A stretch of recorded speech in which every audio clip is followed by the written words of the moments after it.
named foreign government-owned company in contempt, the latest twist in a secret case making its way speedily through the court system as part of special counsel Robert Mueller's investigation. Sunday's order from Roberts only puts a pause on the matter long enough for the Supreme Court justices to decide whether they want to intervene in the case. That pause will last until the High Court has time to review a response from the government, which is due on or before December 31st. This is the first known legal challenge in the Mueller investigation to make its way to the Supreme Court. The range of possibilities on the company's identity is vast, CNN reports. It could be anything from a sovereign-owned bank to a state-backed technology or information company. These types of companies have been frequent recipients of requests for information in Mueller's investigation. The unidentified foreign government-owned company had asked the Supreme Court on Saturday to halt the grand jury subpoena it received. The move came after a federal appeals court ruled the company had to comply with the subpoena. The company had been required to turn over information about its commercial activity in the criminal investigation, CNN reported. The appeals court also said the company could face fines for every day of non-compliance.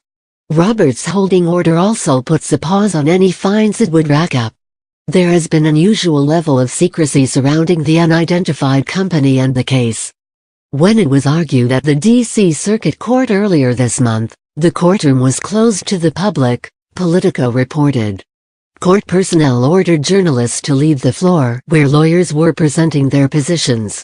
The three-judge panel in the D.C. Circuit Court rejected the company's argument that its status as an extension of a foreign government makes it immune from grand jury subpoenas.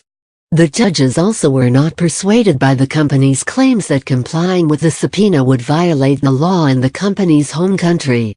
Mueller and multiple congressional committees are looking into allegations that there was collusion between Russian operatives and Trump associates during the presidential campaign and transition.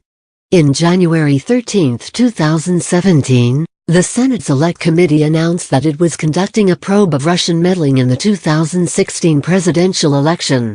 The investigation was sparked by a declassified report from the Director of National Intelligence (DNI) that described a multifaceted effort led by Russian President Vladimir Putin to interfere with the election by releasing damaging information about Hillary Clinton to help Donald Trump. It is understood that the company's challenge of the subpoena appears to have begun in September. In its ruling this past week, the U.S. Circuit Court of Appeals for the District of Columbia gave few clues about the company and its country of origin or what Mueller's team sought. In a three-page decision obtained by CNN, the Supreme Court judges describe how they had learned confidentially from prosecutors that they had reasonable probability the records requested involved actions that took place outside of the United States, but affected the U.S. prosecutors claimed that the Mueller team is also examining actions related to Turkish, Ukrainian and other foreign government interests. Mueller has already indicted 3 Russian companies and 25 Russians for their alleged contributions to a social media propaganda scheme meant to influence American voters and to the hack of the Democratic Party. The special counsel and other Justice Department units continue to pursue several investigations related to Mueller's investigation. It is thought that Mueller is nearing the end of his investigation and could submit his confidential report to the Attorney General as early as February. Mueller is now tying up loose ends in his investigation into allegations of links and/or coordination between the Trump campaign and the Russian government, U.S. officials and others familiar with the situation told NBC News. 19 months into his investigation, Mueller has yet to publicly provide evidence of the central crime he was appointed to investigate, a conspiracy between members of Donald Trump's campaign and the Russian government to influence the 2016 election.